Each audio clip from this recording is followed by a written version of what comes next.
What is going on, Jingles fans and DDL enthusiasts, I guess? Yeah, let's go with that. So thank you for coming today and joining me on this match preview. If you guys saw the video title, you guys saw the thumbnail, and you know what this means. It looks like we're going to be covering the DDL as well. Just in a sense, I'm not going to be doing all of the match recaps because obviously I'm playing this time, but I did think it was valuable for me to actually go over what to expect on the weekend because the DDL starts in 2 days, guys, 2 days. If you haven't gotten in the description and grabbed the Google Calendar for when each player is playing, just so you can kind of have it on your calendar, you get a notification. Oh yeah, that game's coming out today, I forgot. And you'll be able to check it out. And you'll also, once you guys subscribe to their channels and turn the notifications on, you'll get pinged when those matches are actually coming out on those days, because it might vary a little bit when the matches come out. But without rambling, I actually just wanted to go over the matchups for the week, what to expect, who the players are there any like rivalries going on like within the matchup? Like obviously there's not a whole lot on the line in week one. It's more like just getting their feet wet. Players are getting used to their rosters, so you might see a little bit of misplays, a little sloppy play, people kind of getting used to their teams and stuff like that. But I wanted to dive into it, prepare everybody every single week, and I am going to have a special guest this week. Zem is going to join us to go over my matchup because I don't want to go over anything. I already am well prepared for my matchup. I know pretty much most of the things that my opponent's team can do, and obviously what my team can do, going to do. So rather than have a biased opinion on what's going to happen this week, I figured I'd bring in a third party to talk about it, give his insight on what he thinks is going to happen, the big players, and things like that. So without further ado, I'm going to start into the first match I'm going to dive into is Scooteezy versus Jon Luke VGC. Gonna kick off the DDL this season. I'm super excited. Friday night. I think it's coming out around like 6 or 7 o'clock at night or something, or right in prime time for you guys to get off work, and then you'll be able to enjoy these matches. I think Scooteezy, because he's in Australia, it might be coming out later at night. No, this is super exciting. I can't wait to watch these guys pilot their teams that they drafted. We've already gone over what the teams do, what I think of the teams. I rated them all. Jon Luke and I actually got in a voice chat and we recorded, and that video has already been out. I think it came out last week. So if you haven't checked it out and you guys want to know what the team's going to do, things like that, I'll dive into it a little bit, but it's more match specific in this video. But go check it out. Just it's one of like the last videos I did, maybe like the 2 ago or whatever it might be.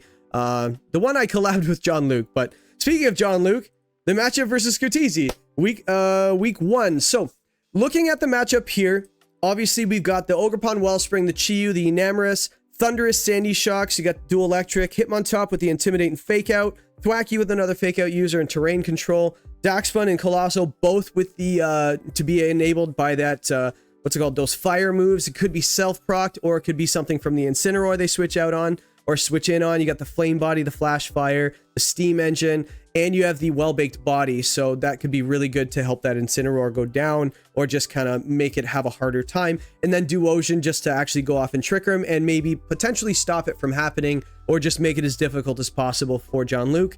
But on the other side, we got Incineroar, Regidrago, Zapdos, Sylveon, the big 4 on his team. We got Meowstic and nice support, one of my favorite Draft League Pokemon to use. Cobalion there, just for some nice body press stuff. Good steel type defensive play. Speaking of defensive play, Slowbro, Chestnut side by side. Venonat just to make you pull your hair out, of course.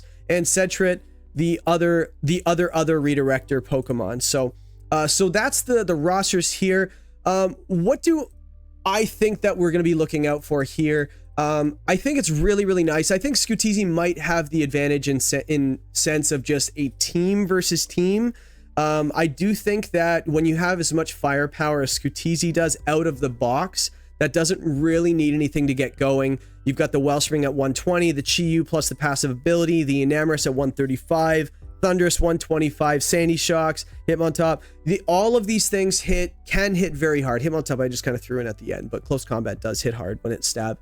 But all of these things hit very hard, and obviously you have the Thunderous set up with the Contrary Enamorous. You can go for side Eerie Impulses, side Scary Faces, things like that. Sandy Shocks gets all the stat dropping moves it wants, so you could do that too with the Booster Energy into the Enamorous, or you could just start going for like a setup, things like that. You got Nasty Plot, Calm Mind, Swords Dance, things like that.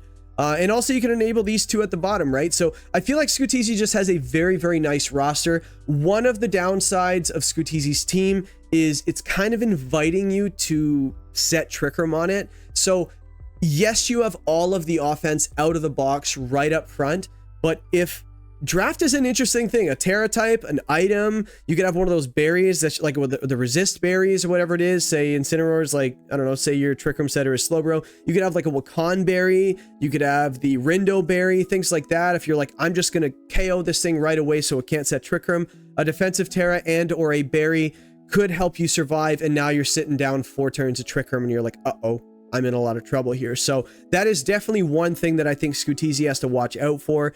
And I do think Jon Luke has the way to set it up too. He's got fake out Trick Room, which is great. You have your your water type and your fire type that can actually set it up as well. So you have like a portion of that fire, water, grass core just to kind of set Trick Room up. You have, what was I saying? The Scooteezy side rather than the Jon Luke side. I'll get to his, I guess. I'll get to his. But yeah, but on Scooteezy's side, I do believe he has the means to stall Trick Room out. It may be too late because, unfortunately, Regidrago, a slow Regidrago, could be very, very strong with that Dragon Energy move. The Enamorus is really the only thing that stops him from kind of going off with those Dragon moves. There could be a Terra Fairy somewhere else or an Assault Vest or something like that to help with it. But Regidrago is just, it's crazy because, like, going from Gen 8 to Gen 9, you had the 2 new Regis. You had Regieleki and Regidrago. And their abilities were Dragon's Maw and Transistor. Oh my goodness, I thought I'd drawn a blank for a second. So those 2 abilities gave you a 50% boost just naturally. It was an amazing ability. You got a 50% boost, free choice specs on your stab, which is electric, and the dragon. And Game Freak was just like, you know what? Those are too powerful. Let's make Transistor like, I don't know, 1.3 instead of 1.5. It's a little too strong. How about the dragon one? It'll be fine. Is it? Did you think of Regidrago on Dragon Energy? It's not that good of a move, right? No, it's really strong. 150 power, full health, really strong stuff, really great ability. This thing just kind of goes off, and you add a choice specs to it, could do an absolute ton of damage. And the Sylveon, so you have the dragon and the fairy to hit on both sides.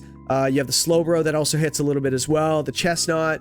I do think that it's going to be a little difficult for Scooteezy to just kind of run through Jon Luke's team, especially with all the bulk that he has with Incin, Drago, Zapdos, Sylveon's pretty bulky, Cobalion, Slowbro, Chestnut, and then you have all of the support you could possibly want. Meowstic, Incineroar, Venonat, Wide Guard on the Chestnut, you know, things like Yawn just to make things difficult, Follow Me on the Sentret. So if you're not too careful, I feel like Jon Luke's team is not one you could just kind of go balls to the walls, turn one, damage. Like, if you're going to do that, I feel like Jon Luke's team will get a little bit annoying and might be able to whittle you down, especially by maybe like just being annoying with paralysis or yawn or just taking hits and giving hits, Trick Room potentially, cycling Intimidate and Parting Shot on the Incin. Obviously, it's fantastic.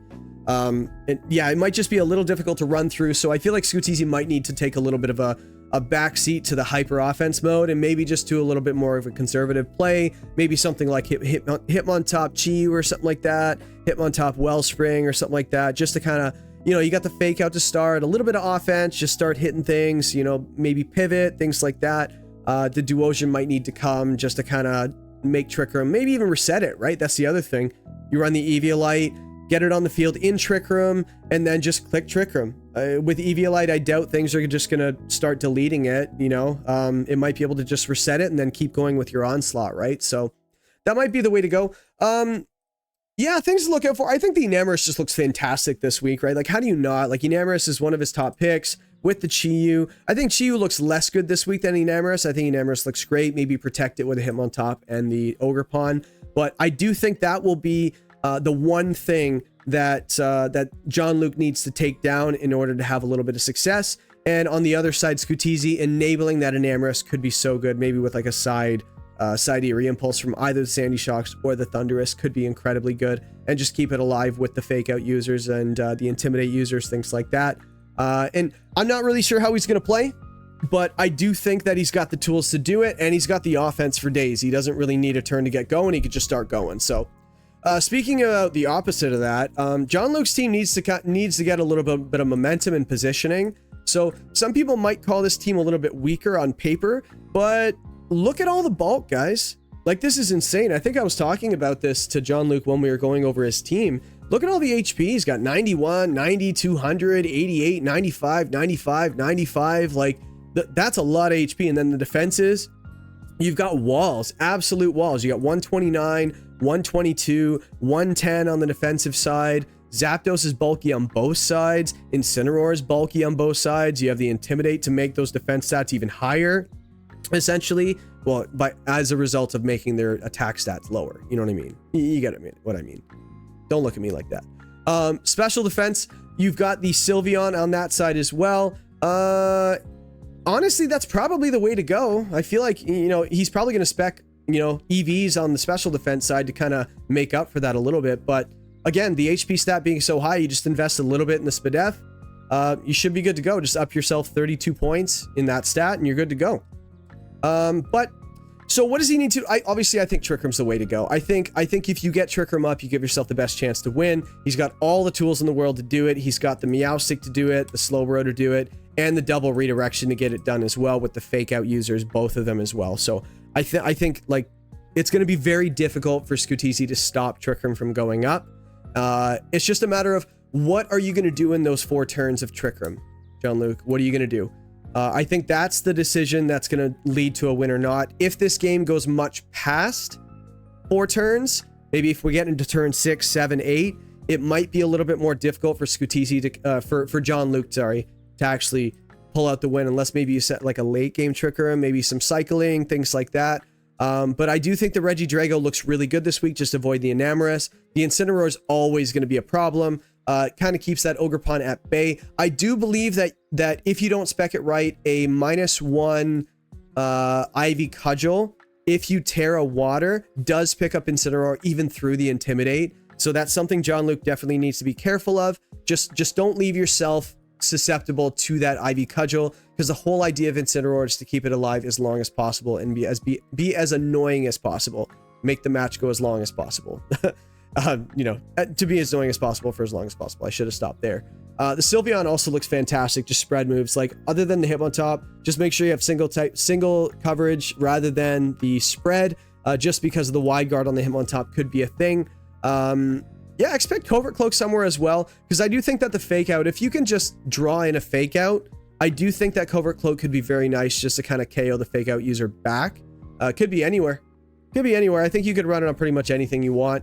And he'll have, see, but that's the hard part about a team like Jon Luke's. You don't really know what mode it's going to come at you. Like, you're sitting there in team preview, you're like, he could throw any of these 6, any 2 of the 6 out at the same time, and it probably does something. So Jon Luke definitely has a lot of fun. He can have a lot of fun with this team. I definitely think he can have a lot of fun with this team. And but Scooteezy's got, you know what's fun? Doing damage. So this is going to be an interesting one. I can't really give an edge to the matchup, but I do think on paper it would probably be Scooteezy, I guess. But I also want to see what his game plan is. That's the thing. You know, like you see Jon Luke's team. I talked about how bulky it is, and like if Trick Room goes up, I think this makes things very difficult. I think that if Scooteezy can stop Trick Room from going up turn 1, which I do think Jon Luke needs to do. So if you can stop Trick Room from going up, I do think that it makes it very difficult for Jon Luke to get going. You're just going second the whole match. Yes, you do have Zapdos with the Tailwind as well, but I think it's against a team like this, I wouldn't want to match his fast mode. I would want to go slow and then just goes first with the whole team. Very, very bulky team. And when you go Trick Room, you just add extra bulk to your Pokemon as well, because you don't have to invest anything in speed. Who needs it, right? But yeah, so I would probably give the edge, I guess. I said I wouldn't really give an edge, but I think Scooteezy's probably got the better roster. So, and the matchup, I do think he has a better matchup going into this, but we'll have to see how it goes. Oh yeah, so, but actually promoting the match. So again, like I mentioned, Scooteezy, Jon Luke coming out on Friday night this week. It might be night. I'm pretty sure it's night, but don't hold me to that. Just keep an eye out for it on Friday.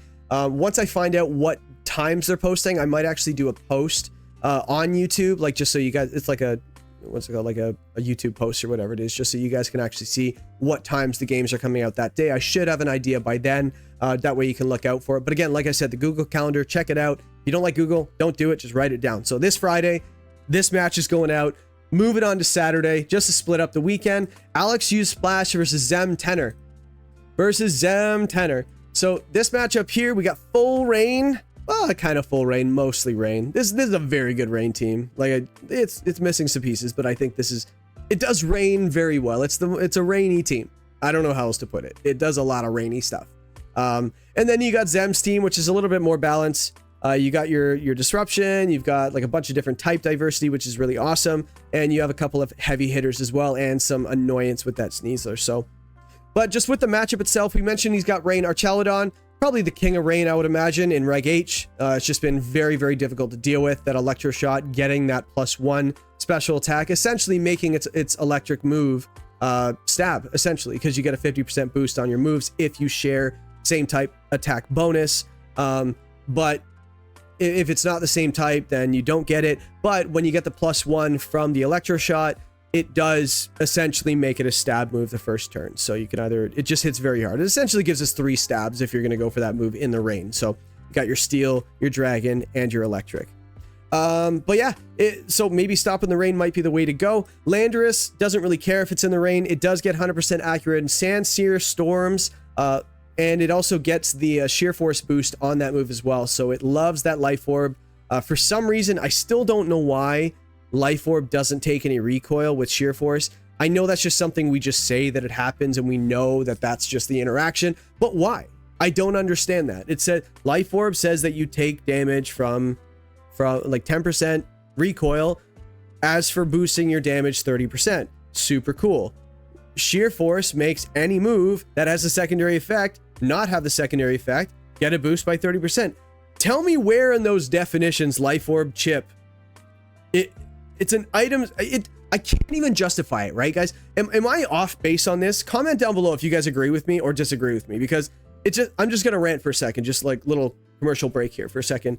Like Sheer Force and Life Orb, the two definitions don't really match. Like a secondary effect of a Life Orb is an item, I guess, which is the recoil, but one's an item, one's an ability, and one ability is referencing moves. So anyway, that's just me being annoying. So thus Landorus is broken, very difficult to deal with. It's pretty much relevant in almost every format it's in, especially with the rain mechanics and that new, yeah, it wasn't good enough before. Let's just give it a move that's 100 power spread, give it a secondary move to go along with its insane ability, and 100% accurate in the rain. Makes no sense. Anyway, so yeah, is that going to be impactful? Probably. I think this thing's going to be very good this week. Basculegion, another lover of rain. I do think Basculegion, I mentioned with the adaptability and the swift swim in the team preview last week that I went over, it basically just makes it love the rain very, very much. Politoed to enable it, those three things. So its three strongest Pokemon are enabled by this rain. Politoed must be there, I would imagine. I can't see a universe where it doesn't get brought to the set, but it might not come to the game. You know, if you run about adaptability Basculegion, maybe you're not running the Electro Shot, maybe you run the maybe you're not running like the AV, maybe you don't need the rain to make Electro Shot go off. You've got the Power Herb item, maybe that way you still get the second, it's a 2-turn move, gets the second move off, or the second half of the move off right away. But yeah, you can run both. So I think this Politoed is very, very important for this team. And not to mention, it just hits incredibly hard, right? I don't think it looks great offensively this week because like Hearthflame is like neutral to it until it tears, so it could be good. Hates Rillaboom, does not want to see Rillaboom at all. Sneasler, whatever, maybe it's kind of like a neutral battle. Walking Wake, it really doesn't want to see at all. Rabombi, who cares? Scyther, and then you get into, and then Altaria, right? Altaria could just make that rain effect just completely useless, right? So maybe the Altaria has a place here as well. Overquill, just to lean into the rain a little bit, another Swift Swim user, but more so in this matchup, which looks pretty good, is the Intimidate. I think the Intimidate looks fantastic here. You can only have one Clear Amulet, and guess which Pokemon it can't be on? His best one. Can't have it on an Ogerpon, unfortunately. Probably for the best, because this thing's, once it tears, it just gets incredibly strong. And I also think the Sun, just as a response, looks pretty good too, because it makes the Ogerpon even stronger, and it counters the rain that you're about to have. So I do think that's probably pretty good this week. You might want to go with that if you're Zem. But Kilowattrel, another rain abuser with the Hurricanes and the Thunders potentially. This team really, really wants rain and needs rain up.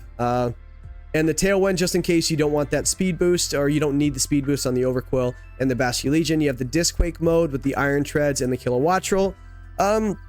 Disquake probably isn't as good because you have Rillaboom over there. Rillaboom just makes the Earthquake it do half, and then it also resists the electric moves as well. But also Kilowattrel can hit that Rillaboom really hard as well. Expected to probably be Assault Vest here just to handle those flying moves from Kilowattrel, and also the Sludge Bomb on the Landorus as well. So I think you kind of have to run AV on this Rillaboom. Monkey Dory, another answer for the Rillaboom, just stab poison as well, along with the Overquill. So I do think that poison is going to come into play against the Rillaboom. So expect the Rillaboom to have a Terra to resist poison, whether or not it's poison itself, or I like rock personally. Yeah, it resists rock, but not bug. Yeah, my type advantages, I have to brush up on them a little bit. The Quagsire, I don't know if the Quagsire comes this week. It might not be the week for it, but it's just a little guy. Look at him, he's a little derpy. Diplin, I don't think it's coming at all. I just don't know what it does. I've not like I don't know what it does. I don't know what it will do effectively, right? Like there's so many things over there that might give it a problem. You have like the Pollen Puff Ribombee, you have the Scyther, you got the Hearth Flame that's just going to hit so hard, right? Yes, you have the Eevee Light, it's not super effective, but again, what's it doing back, right? Infestation, I guess, or something. I don't know, right? So don't expect to see it, guys. If we do see it, then my bad. But moving on to Zem's team into the Alexusedsplash team. I actually don't remember the team name, so I'm just going to say the player name. Ogerpon, Hearthflame, Rillaboom. I do think it always has to come. Every universe in the world, both of those have to come. Just because you've got obviously the Politoed, the Basculegion, you've got the Landorus. It hits them both, like both Pokemon hit the Lando neutrally. Why not? You have you could just delete it. Ogerpon's faster. You have the Grassy Glide, the Fake Out, things like that. The Sneasler's pretty important too. All weak to Intimidate, so I'm curious if he's going to have the Clear Amulet on something, or it could be actually White Herb. I know Sneasler likes the White Herb just in case it gets intimidated. Eliminates its stat drop, and it gets the Acrobatics boost if it wants it. So who knows? That could be the case. Clefairy, maybe like Terra Water Clefairy, just to redirect those moves, or Grass. Probably Grass, actually, now that I think of it. Because like you can redirect those Electro Shots from the Archaludon, and you can resist the water moves, things like that, and the ground moves and things like. So it's just a matter of Kilowattrel and maybe the Sludge Bomb on the Landorus. So that is something that I can see maybe Alex leading, just to watch out for that Clefairy, especially if you see that in the Terra type preview you've got the Grass, so you can just lead the Sludge Bomb no problem, or the Overquill. The more I look at this, guys, the more I think Overquill looks fantastic. Intimidate all this. You got the poison moves into 1, 2, 3, 4 Pokemon. 5 if you include Floette. Dark, not super great this week, but why not? Covers for the Terra Ghost, just in case you want to fake out with the Monkey Dory. You've got the Dark moves, the Stab Dark to hit anything that might want a Terra Ghost as well. Yeah, Overquill. I think Overquill could look fantastic this week, so let's see if it comes. I don't remember anything about this, but yeah. Let me see. So Walking Wake. I think Walking Wake is a must this week because, like, I think it's going to be a must, especially against Alex's team. Like, this is probably one of the few Pokemon that you're like, I don't want to see this because he doesn't even need to change the weather. This is one of those Pokemon that Zem could just see, like, whatever weather you want to play in, I'm game. And Walking Wake just goes off in it, right? So that I think that's going to be probably the most impactful Pokemon for Zem this week, especially for what Alex might want to do. Ribombee could be the Sunny Day user, who knows? It could be, I think it's probably the Sash user. I don't think there's any surprise there. It's super frail. But sets Tailwind, immune to Fake Out, things like that. Any sort of stat drops like Icy Winds, things like that. You never know, but I do think Ribombee looks okay. I don't think it really depends on which way he wants to go. I'll tell you if I think something has to come or will come. Like, I think Walking Wake is 100% coming. Rillaboom, Ogerpon, Sneasler, how do you not? And then at that point, it's just a matter of what do you want it to be there with? Is it Ribombee? Is it Scyther? Is it Altaria? Do you embrace the rain or do you stop it? Do you go for the Clefairy for redirection? Possibly. That could be the case. I'm probably leaning more so on that. It actually might just be these 6. Who knows, right? But then we've got the Ditto. Ditto's kind of like a meme Pokemon, right? Like maybe against an Archaludon because, like, you know, you get all the buffs from the stamina and all the Electroshock boosts and stuff like that. But you don't share the HP stat, right? Unfortunately, so you're just going to be a lot more frail, and unless you're faster, you could always just make it a little bit faster than the Arch, and then you just take its buffs and then just KO it back. Maybe post Terra, or it's pretty much just to find out sets, right? Ditto, just transform into something, and you know, you find out what the set is for later in the set, so that might be it. Scyther, maybe. I think there's pretty much a week every single week for Scyther. I just don't think it hits anything particularly hard right now. Bug, flying, maybe not this team. I don't think so. Like maybe Diplin, but I just don't think it hits anything very, very hard. Like what are you hitting? Probably nothing. I think there's 0 chance this thing comes this week, because why? Right? It's also weak to the Electro Shot as well. Maybe an Earth Power immunity. Maybe. Altaria, I think, is a weird one. It might come, because like if you lead Altaria and you go like Terra Fairy or something like that, or just a defensive Terra against that Arch, you never know. Like honestly, it stops the rain from going off. You know, it's immune to the Iron Treads, you know, like with its ground coverage. It resists the Basculegion, you know. It could have a place this week. It might be a little bit of a wild card, so that might be on my more so maybe column. Floette, I don't know. Like maybe. Like I don't know if this is the week for like the Grassy Seed and then Symbiosis pass it over. It might be the week for the Flower Veil to protect the Rillaboom and the Ogerpon, because I do think there's a really, like, not even like a good Intimidate user, but specifically for this matchup, I think it looks pretty good. So I do think that there is a universe where Floette comes. I just don't really know what it's doing aside from protecting the partner. So maybe it'll just give you a bunch of 2v1s, and I don't think you really want that if you're Zem. So who do I give the edge to this week? This one's really tough, because like I do think there is a universe where Alex just kind of rolls over him. Rillaboom's so important this week. I think Rillaboom is probably the most important Pokemon for Zem this week. If you can use that thing optimally, just to kind of like shut things down, maybe protect it, you know, get rid of the Overquill, get rid of the Arch with other things, whether or not it's the Sneasler, the Walking Wake, the Hearth Flame, and then save the Rilla for later, that might be the way to go, and just start picking things off. Maybe just your goal against this team is just knock everything down to 50%, 40%. And then a Rillaboom just comes in and just grassy gliding everything one by one, right? So that might be the case. But yeah, so I do like the win condition of Zem a little bit better than Alex's. I think Alex's might be a little bit too obvious, that in draft, like if a player looks at the matchup long enough, they're going to find a solution. So it's not like I think Alex is going to lose or anything. I just think that Zem might have the advantage, just because you have a team that kind of, you don't really know what it's going to do. You have a way of dealing with, you know what offense is coming at you. You can probably guess the sets of most of these Pokemon, but how they're positioned, when they're coming in, things like that might be a little bit more difficult than guessing what Alex is going to do. So that might be my guess there. With, I think Zem might have an advantage here, but again, we'll have to see.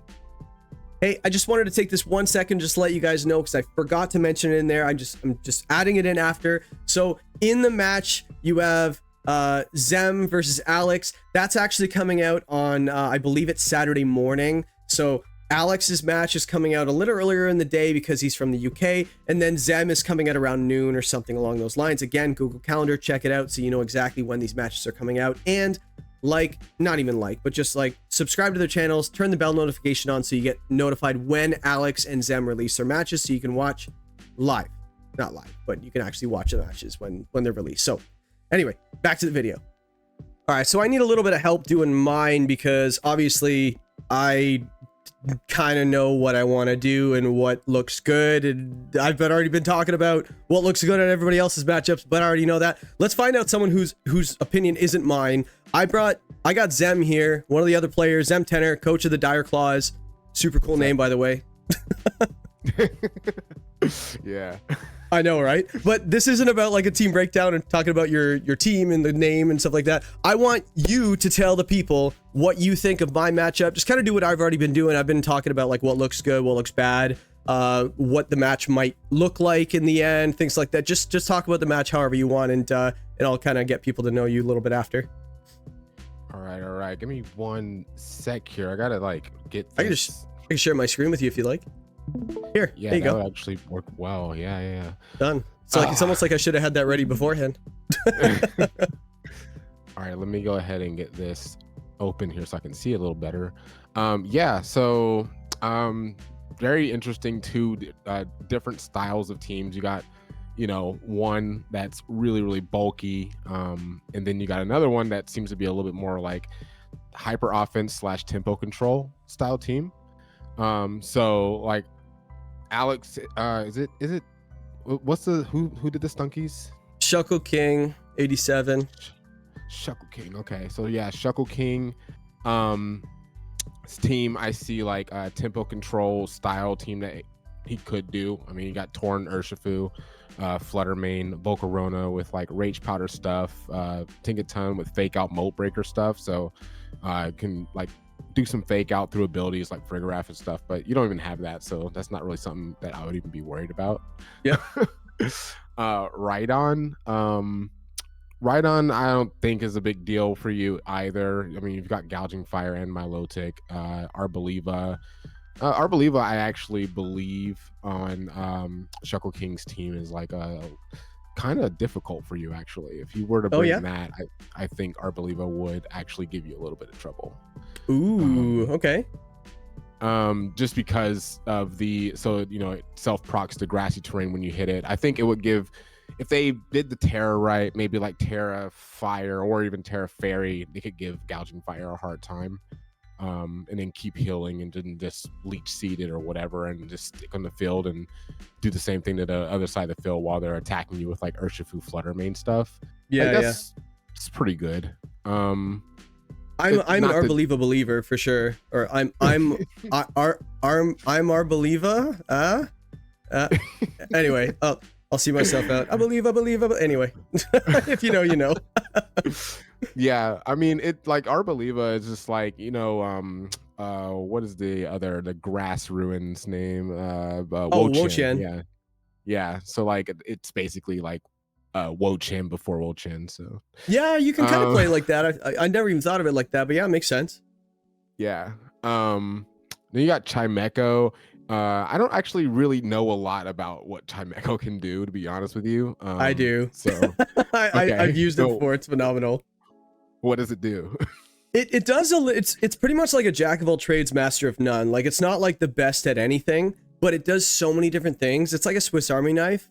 It can kind of like, so basically like you can have it be like a Trick Room setter kind of thing like that with like, you know, you got your immunity to a levitate and stuff like that. But like if it gets a ton of support moves, like it gets like Snarl, Icy Wind, Imprison, Hypnosis, Entrainment, Gravity, Heal Pulse. So it's almost like, what do you want it to do? And it'll do it. Like, I'm not going to say it's Smeargle, but like it can kind of, every week, if you need something from it, it can do it, you know? It can do something, okay. Yeah, 95 special attack too.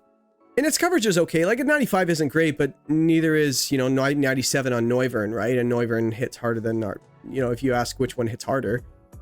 Right. You know, so they're kind of similar. But yeah, it just does a bunch of things. Like, so it's definitely on my radar for what to look out for this week for sure. Interesting. Okay. Very, very cool. Caryagonal, my best guess is like Blizzard stuff. You don't know what it does either. Not really. I mean, it's got levitate. I mean, well, it's the stats, right? It's the stat spread that's kind of odd, right? It's probably more of like a Focus Sash user, but like it's got such a high Spadef and a decent HP stat. Like I didn't know its HP was 50. I thought 80. I thought it was around like 55 or 60 or something. So if you can eliminate the physical attackers, this thing could just completely wall you. Yeah, I don't know if anything gets like snow in this team, but I don't think Torn gets it. I think it's the only one it doesn't get. I think. Okay. Yeah, I was saying if it does, then I could be wrong. It could potentially do like Blizzard stuff with it. They could also use it for Aurora Veil. So that's why I was thinking about that. Like, maybe oh yeah. To help bulk the team up could be a possibility as well. So but yeah, I mean, it doesn't seem like, honestly, against your team, it really doesn't seem that threatening. Like, I mean, unless, like you said, they might use a Focus Sash, right? So, I mean, I guess you might have to hit it twice, but like, I don't really know what else it could really do that's like going to be really that threatening against your team specifically, unless it's like actually attacking. Like, I think that if it attacks into like Ogerpon or your Enamorous Therian, like that could probably be the biggest threat that I can see. Maybe Mudsdale if you were to bring that, but I don't suspect that. Yeah, it's definitely an interesting Pokemon. Like it's one of the Pokemon of all time. That's what I like to say when it comes to a Pokemon that's like this. It does some stuff that does some things, you know. Sheer cold could be actually. Oh, dude, don't wish that upon me, man. Why are you doing that? You know, like that's the way my brain works. Like I think of like things like that to put on teams, like, you know, fissure stuff. But I mean, I could see Sheer Cold with Focus Sash being a thing, but that would suck.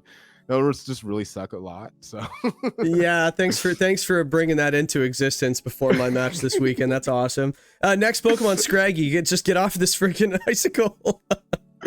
Yeah, Scraggy. So man, I mean, like what you got? Scraggy with what? Fake Out, right? The Intimidate, probably mostly, right? Yeah, you got Intimidate. Well, actually, yes and no.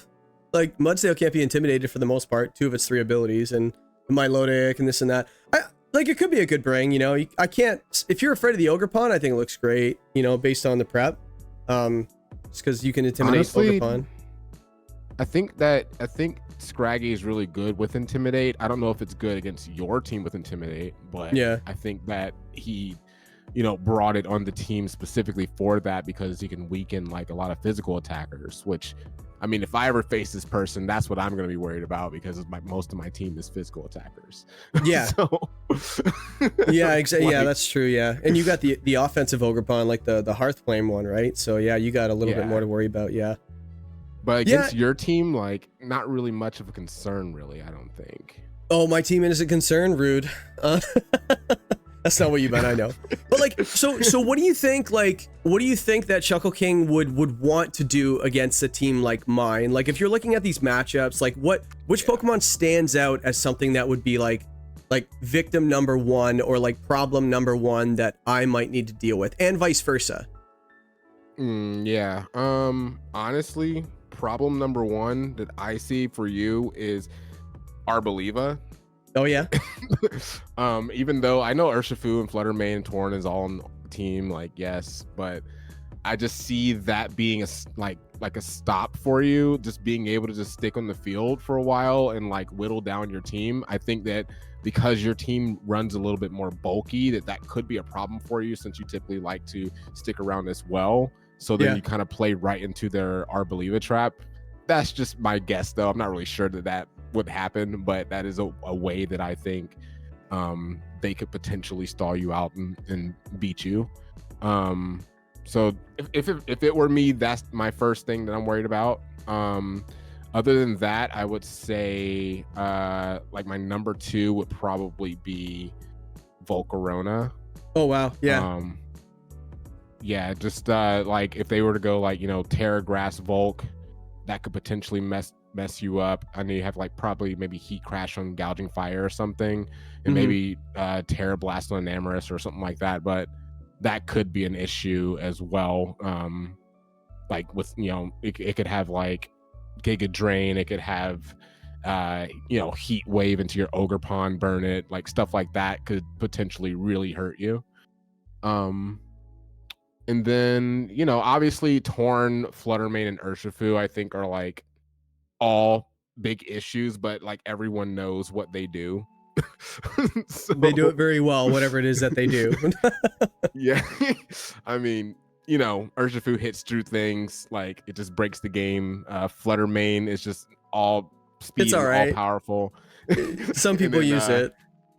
And then Tornadus is your slot machine, you know what I mean? So yeah, and based on what you said about the Volcarona and the Arboliva too, like how like, you know, like they look like big problems for my team. Does that just kind of answer the question of which Pokemon on my team is most problematic for them? Like if they eliminate this one Pokemon, which we both know what it is based on what you said, if they get rid of my Gouging Fire, does that mean that would be kind of their key to victory, you think?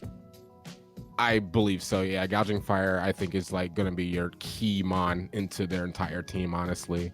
I mean, if it were me, like Gouging Fire would probably be going like Terra Grass, and then just, you know, the block against like Urshifu, And Torn Ursh could be a problem for Gouging Fire because they can just straight up go for a Bleak Wind Storm and then like catch you on the switch on Terra.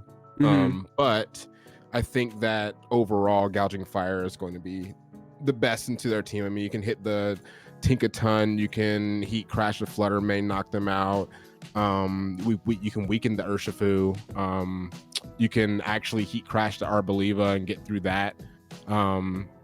Like there's just so much potential with it, and like the chance for burns and things like that. It's just such a good mon into their team.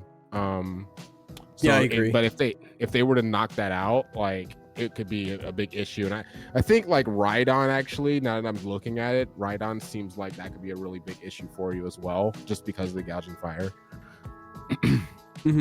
Yeah, I think that's pretty much it too.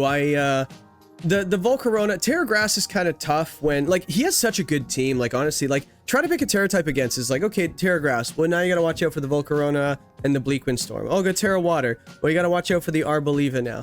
Oh, go Terra Dark to get around the Prankster stuff. Well, he's got Flutter Mane.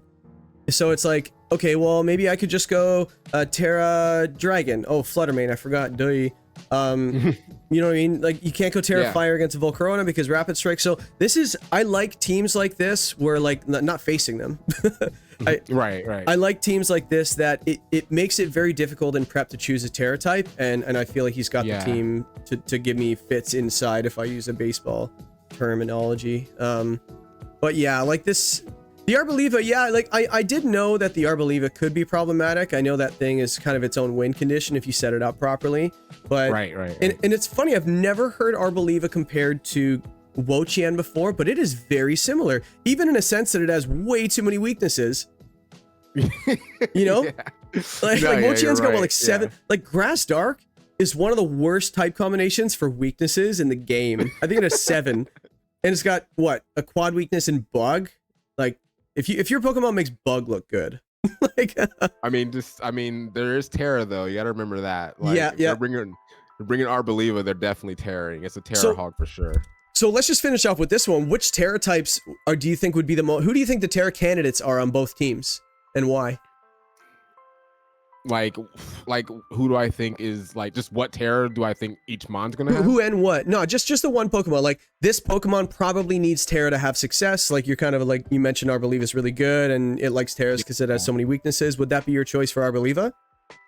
Yeah, I would say Arboliva is if they bring that, that's definitely going to be like the main Terra hog. Like it's going to Terra most times, unless you're not bringing something that's threatening to it. But I assume that you would. In some way, like, you know, Tauros is like perfect into it as well. You can just, you know, close combat and be done. Yeah, Terra Poison looks pretty good, I think. I think Terra Poison is probably the best option for them outside of Mudsdale, but that thing does body press stuff, so that's not really an issue. And then on your team, I believe that the Gouging Fire is probably going to be the main Terra just because of Urshifu and Flutter Mane. Like I think you just need that defense a little bit just to get off what you want. Like, you know, you do like the the breaking swipe. So you like want to get that off as much as possible to try and weaken their physical attackers. And if you can't really do that, it can be an issue for you. I think Terra Grass makes a lot of sense for Gouging Fire, just so that you can sit in front of Urshifu. Yeah, and just get rid of the Volk, right? Just get rid of the Volk, go Terra Grass, save it, you know, and then set yourself up for a win condition at the end. Yeah, that makes sense too. Also something to note as well, Gouging Fire, like Heat Crash, like just in case people don't know that are watching, like it's based on weight, right? So like it's either Flare Blitz or Heat Crash, which fire move do you want to run? But after looking at this team and calcing it, it's very light. Like Heat Crash hits everything on this team for 120 power. So that's probably going to be the fire choice, move of choice for the week. Obviously, except for Into the Rhydon, where it probably heals it. Heat Crash is really good. The little bit of damage that it does. And another thing that you didn't mention as well, but I also noticed was the Rhydon makes my trigger mode a little difficult, doesn't it? I mean, if you're talking Enamorastarian. Rock Slide, sure, yeah. Yeah, like Enamorastarian and Mudsdale. Like Mudsdale, yeah, it hits the Rhydon super like Eviolite, like it's basically neutral hits from like ground moves on the physical side, right? It's just because it's so bulky, right? Like and Enamoras. Unfortunately, the Rhydon just underspeeds me, so it could make Enamoras a little hard to use, you know? Yeah. Yeah. Scene of Rhydon. Yeah, Rhydon gets Lightning Rod, so that, I mean, if you were to bring Ampharos, that could be an issue, but I don't.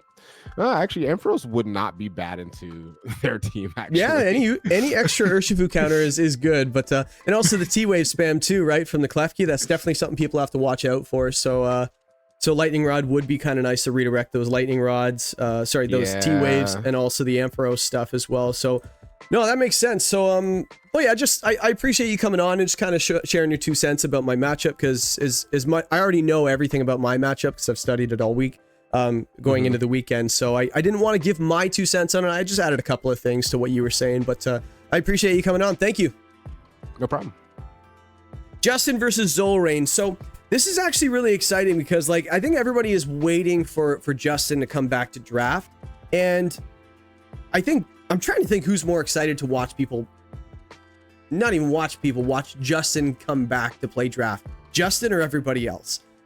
Anybody that is playing draft for long enough knows that Justin was very much into draft a while ago. I think he was actually #1 on the online ranking when it came to, I think it was, what was it? That draftleague.nl website. He was #1 on the VGC side, just historically. So yeah, he hasn't played in a while, so we'll have to see how this one goes. Maybe he's got a little bit of cobwebs. Maybe he's just too busy winning VGC events, but who knows? But first victim for him might be Zolrain. Who knows? We'll have to see how it goes. But let's dive into the matchup.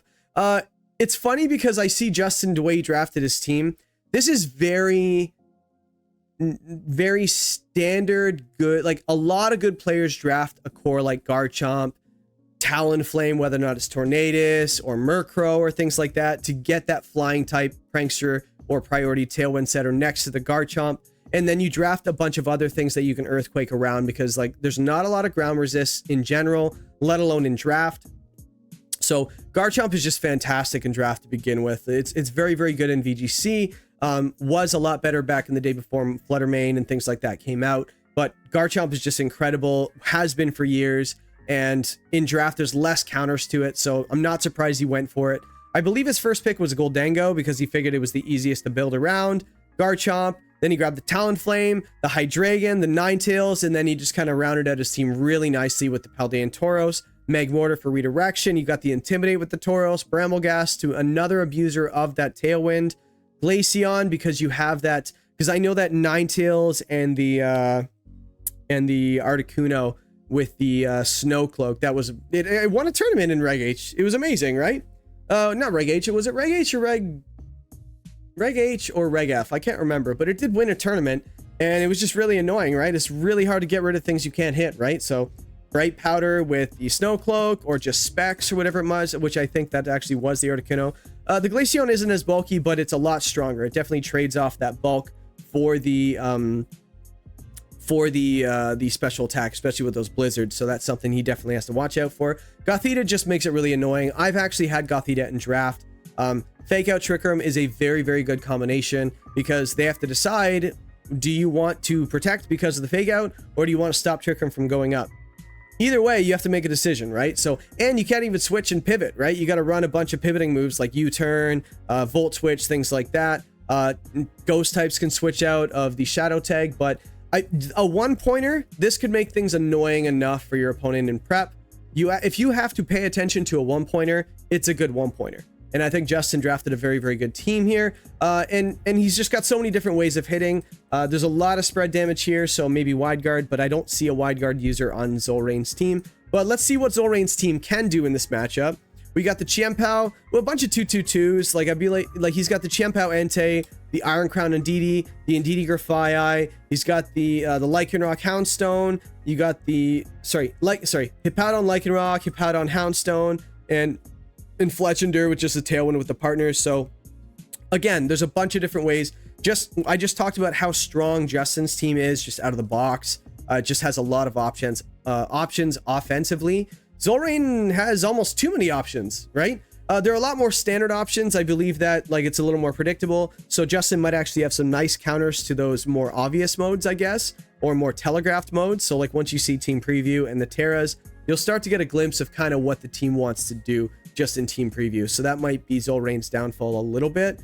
But I do think Justin has a lot of tools that he might be able to find a solution for this. But again, offense is offense, guys. Because there's a giant contrast between what Entei Chiempao does and Iron Crown and DD, and Houndstone Lycanroc, and Hippowdon Lycanroc, and Hippowdon Houndstone. So the modes are almost so different. They're so obvious, but they're so different. If you guess wrong, you're in a bit of trouble. So that might be one advantage that Zolrain might have. But again, I'm just kind of curious exactly how Justin wants to play his game, because there's so many options. I think Goldango looks really good this week, aside from maybe the Hippowdon, but it's bulky enough you might be able to survive and just KO the Goldango back, so you might need a little bit of setup. But Justin definitely has to respect that Chiempao, has to respect the Entei right off the bat, the Psy Spam. So that tells me right off the bat that Hydreigon with maybe a good Terra type might be the way to go against it, because like you can't exactly Expanding Force a Hydreigon turn 1, unless you try to catch it on maybe a Terra. But if you don't, you hit nothing, right? So it's a little difficult. Chiempao having the ice coverage into it, so the Tauros seems important. Maybe Magmortar for redirection. The Ninetales, it's just going to resist that very nicely.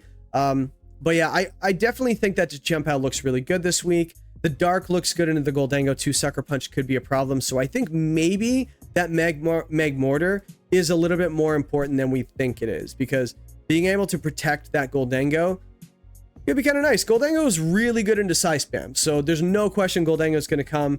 Talonflame, maybe not. Like, I'm not 100% sure. Maybe you have to have that option to match the Fletchender's Tailwind, just in case Zolrain decides to bring it. You don't want to just be playing from behind the entire time. Like, yes, you do have the Hydreigon Tailwind if you don't bring the Talonflame, but it's really hard not to. Yeah, I do think the Tauros is really important as well. Like, there's a lot of Pokemon on the team that really don't want to see Tauros. I think Entei really doesn't want to see Tauros. The Chiempao really doesn't want to see the Tauros unless you're running like the Clear Amulet, which then you're not running the Sash. Yeah, you'll have to see. But like the Hippowdon is just annoying enough, right? So the Tauros is going to be important to hit the Hippowdon. So I can see maybe the Ninetales coming, Draco Meteor from the Hydreigon, things like that, just to get rid of that Hippowdon. I don't know if weather is going to come that much into play, because you get the Tailwind up with the Talonflame. The Garchomp's probably having it set up for the Lycanroc doesn't really hit that Garchomp very hard, doesn't really care. So I think Tailwind versus Tailwind, you probably have the advantage going to Justin. But the weather, maybe the sand doesn't look super great, maybe more as a defense, but even then, are you going to really switch in a Hippowdon on a Ninetales on a Blizzard? I doubt it. Maybe. But that Intimidate for Justin is just so good this week. The Chiempao, the Hippowdon. You can't hit the Entei because of the Inner Focus, but the Lycanroc too, the Houndstone, you can Intimidate all those things, and Water just seems really nice into Zolrain's team. Like, how are you hitting Water types on this team? Like, you probably have to go after the Fighting type, right? Like, Expanding Force, like Terra Water Tauros looks all right. Like, how's he hitting Water? He's got no electric moves, no grass type or electric type. So Terra Water just looks fantastic, right? Yeah, and then the redirection, like I mentioned, I do think, like, you're probably going to see something along the lines like Dango, Talonflame, Garchomp, Ninetales, Hydreigon, Tauros, Magmar. Something along the lines of these four. I think these three are less likely. Hot take, Jay. He's bringing the best Pokemon on his team. Crazy. But I think any combination of these 7 look fantastic. As for Zolrain, you can't leave Chiempao at home. If you do, I'd be very upset. He took it from me. You better bring it. Iron Crown looks okay. Again, that Garchomp is a little problematic, so maybe something to hit that Garchomp. Psy Spam, why not? You just gotta watch out for that Goldango and the Hydreigon. Like, maybe Psy Spam isn't the way to go, right? Like, you know what I mean? Gothita would be really cheeky, honestly. Like, maybe imprison his Expanding Force. That'd be kind of cool. You never know. Yeah, like, yeah, I think the biggest problems are going to be dealing with that Garchomp, the Goldango, and the Hydreigon, I think. And then being able to handle that Tauros. Like, Justin could just hit you so hard right off the bat, right? Yeah, I really, how do I not give the advantage to Justin this week? I really don't know. Like, I don't think Spam looks great into his team. Justin's team just hits Zolrain's team so hard at the top, right? Top versus top, 6 versus 6 at the top. How do you not give the advantage to all those natural stats, right? Like, look at them. You got 130, you've got 110, 125, you 133, you've got 125 there. It's just, everything just hits so hard, right? So, like, I have to give the advantage to Justin here, right? But don't count out Zolrain. I think he's a great player too, great content creator. And unfortunately, he has to find out how good Justin is at draft anymore. We're about to find out. Is he going to storm back, or are we going to have a major upset to start the season? Not a major upset because on the Zolrain side, but more so Justin is a world-class player and things like that. I think Zolrain's a little nervous going into this too. He's like, Jay, why would you put me up against him first? I'm like, I don't know, randomized draft order. That's why. So, but Justin versus Zolrain. So when is that match coming out? Let me just look at my calendar, my trusty Google calendar. I'll check it out. We've got Justin versus Zolrain is coming out on Sunday, the 14th. That's probably going to be the early game. I would imagine earlier in the day. I know ideally we're trying to release one earlier in the day and one later in the day, just so you have time to watch one, breathe a bit, and then you can watch the other one in the evening or whatever it might be. But again, keep those notifications turned on for all of these teams. I have all the teams and their channels pinned down in the description. Check them all out. Notifications on so you know when the games come out. Why not? I got notifications and it's not even that many. So seriously, you guys should probably just do that right now. Just pause the video and go do it. All 10 people, including me. And if you're not subscribed to this channel, you should totally do it right now. You guys are getting free content right now. Nah, it's free, whatever, guys. But no, a subscription would be amazing, guys. Like, I know a lot of people, they're sticking around, they're watching these videos, learning to get a little bit better at draft. I'm analyzing some of these games just to kind of help you guys as well. And you can watch my mistakes as I make them, and also we can learn together and get better together at the same time. So subscribe to the channel. That'd be amazing. That way you guys get notified when my games come out. Toronto 6, which we just mentioned, it's coming out on Saturday. I didn't actually mention it was coming out on Saturday, I don't think. But anyway, I knew I'd forget something in this game, or in this match. This match, my goodness. In this video, guys. Yeah, stick around subscribe for more errors like this, guys. But anyway, but the last match we're going to get into, which comes out on the Sunday, is Cisco versus Konami. So CiscomooYT and Konamiplsnerf. This matchup, Iron Hands is always really scary for a set, right?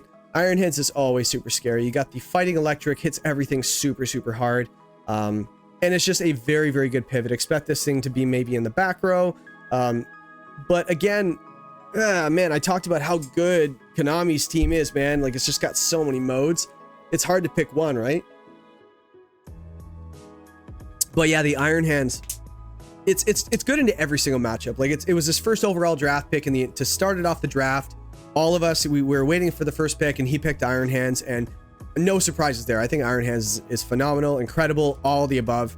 Heatran, one of the best Pokemon in history when it comes to, like, it was part of that super famous Chalk team that just would not go away back in the day. Farigiraf is like, oh my goodness, like, I had Farigiraf and I actually won the YPL with it, and it was just every single week, it was just like, I don't have to worry about any priority at all. Super bulky Trick Room setter. It has enough offense to use its own Trick Room. You couldn't ask for more in a Trick Room setter. Speaking of Trick Room setters, you have the Mimikyu, both of them, Farigiraf and the Mimikyu, to set the Trick Room for the Iron Hands. Not so much the Pincurchin. I don't even know why it's there. Like, I've thought of it before, I've tried it. It just doesn't do enough damage. I think there's other ways you can enable that Iron Hands, right? So, but I just skipped ahead. But the Mimikyu, I think setup Mimikyu looks pretty good too. Swords Dance is always good. It's got a free substitute. Why not? It only costs him a quarter of his health. And just gets it off. So Shadow Sneaking, Shadow Clawing, Play Rough, things like that. But I think it's going to be a little difficult to get going. So it might just be used to set Trick Room. And we'll have to see what the likelihood of winning in Trick Room is, and whether or not Cisco wants to do that in this matchup rather than the other, the faster mode or Trick Room. Meowscarada, another super frail Pokemon on this team. I know there's a handful here. Meowscarada, Noivern, Frostmoth, things like that. Not really sure where the Sash is going to go, but he's definitely going to make that decision himself. Meowscarada, but very, very strong. Like, that Terrakions going to have a hard time with this Meowscarada. The Noivern, I think, looks really good this week, outspeeding everything mostly on the other team, aside from Tailwind stuff or Scarf stuff. Gliscor, I actually lost to Gliscor in, I think I was, which tournament it was, but like I remember facing this thing late in the tournament, and somebody just pulled out one of these things with the Swords Dance set, and I just couldn't kill it. And I was like, oh my goodness. Like, so Gliscor, if you ignore it, this thing could just kind of get the advantage on you. Flying ground coverage hits almost everything, so it's very, very good.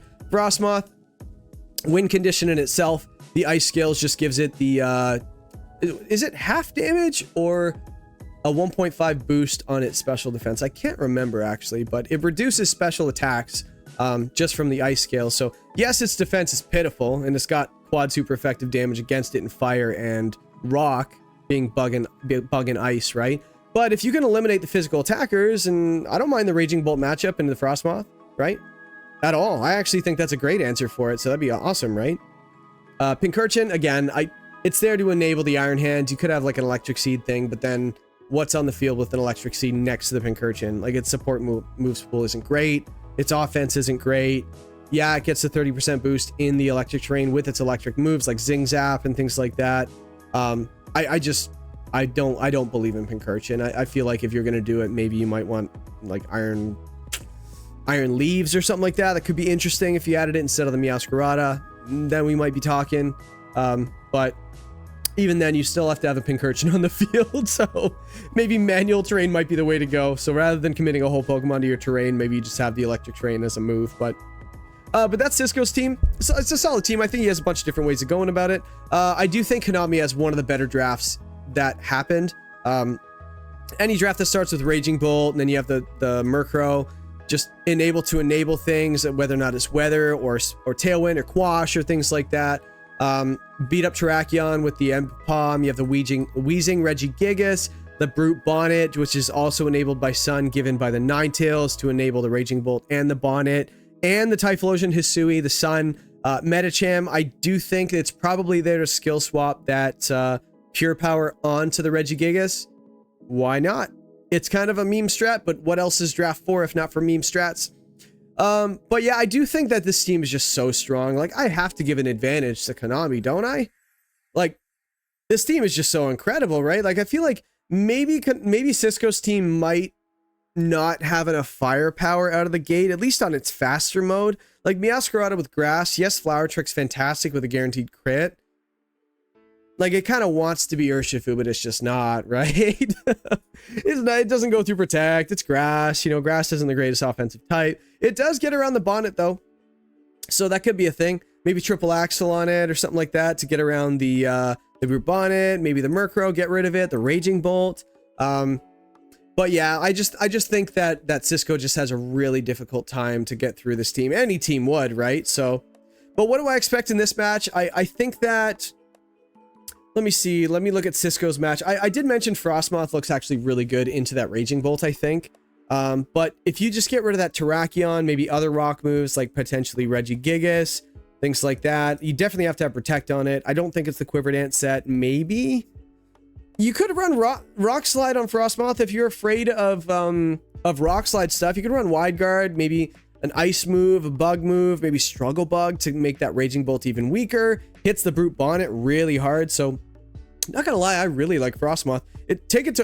Give it to one of his lower tiered Pokemon to actually be one of the main things I mentioned that looks good this week, right? Why not, right? And then you have your Ice moves, right? So maybe like Ice Beam, Struggle Bug, Wide Guard, Protect. There's you go. There's your set. Cisco, back in time. Take that set. Use it this week. That's already happened. Anyway. But yeah, I do think Trick Room is probably needed. I think Farigiraf is just fantastic here. It gets around the what's called the Thunderclap, the Prankster moves on the Murkrow, Sucker Punch from the Brute Bonnet. I think it is a must. You have to have Farigiraf here. Must. Iron Hands, it's too good to leave at home. Kind of counters that Raging Bolt a little bit. It's a switch in for those electric moves. Gyarados, don't think it looks great this week. I don't really know what you're hitting. Typhlosion, yeah, you know what? Go down the list. Terrakion, Typhlosion, maybe. But how are you stopping that beat up from going off, right? Like, maybe Fake Out with the Iron Hands yourself. I feel like beat up just looks really good here with the Terrakion, so why not, right? Yeah, I don't know how Cisco pulls this one off. I think this is just a really bad matchup for him. Like, how are you dealing with a lot of these threats? Like, unless Konami builds like a really interesting team that maybe Cisco has answers for. So I think it comes down to what comes in the 6. But I would have to give the edge to Konami probably this week. But too many modes, right? There's just too many modes. It depends which one he leads into, right? And prep is an interesting merry-go-round, right? You go around with which one's a problem. And if you can't answer all of them, you got to lean into one of them. I guess I just won't have an answer for this one if there's too many options, right? And hopefully he doesn't bring it. And if he guesses right, I think he might have an advantage. But any team with Iron Hands is just really good, right? So it's probably your main answer for the Tracheon, the Meowscarada as well. So probably both of those. The Raging Bolt, I think Frostmoth looks great. Answer into it. The Heatran looks great into the Raging Bolt as well, as long as you're bringing the Earth Power and not your 2 stabs, the Fire and the Steel. Another answer for Tracheon, which is crazy. So, but Heatran's always usually your Terra candidate, isn't it? You know, so maybe Konami can use that against him, right? If you see the Heatran, just assume it's going to Terra and go super effectively into the partner, possibly the Farigiraf, things like that. Maybe ease off on the priority. Maybe don't bring all Sucker Punch and all Thunderclap and Sucker Punch here, and then the Prankster moves. Maybe more Tailwind, and then you run 2 damaging moves, and then you run like a non-targeting Prankster move on the Murkrow, just so you're not susceptible to that Farigiraf, right? Maybe you don't even run Prankster. That could be a thing too, right? You just go for like Super Luck or something like that and taunt the Farigiraf. That'd be awesome. I would do it. But anyway, so that match is coming out later on Sunday. So again, go check out these guys' channels, check them out, subscribe to their channels, put the notification on so you can actually get, I'm probably not going to do this every single week, just mentioning this, but just for people that are here right now, waiting for the season to start, this is what you need to do to set up for the rest of the season. So these players, get to know the players, get to know what kind of content they're bringing out, what play style they might actually bring to the DDL this season, and pick your favorites, right? Start the conversation in the comments, comment on their videos, join the Discord that we have going on in the Jingles channel right now, where you are right now. Check out the Discord. We love to talk about these matches all the time, right? Like once the season gets going, it's just awesome, right? When the WDL was going on, everybody was just talking about the matches, what they're expecting, what looks good, things like that.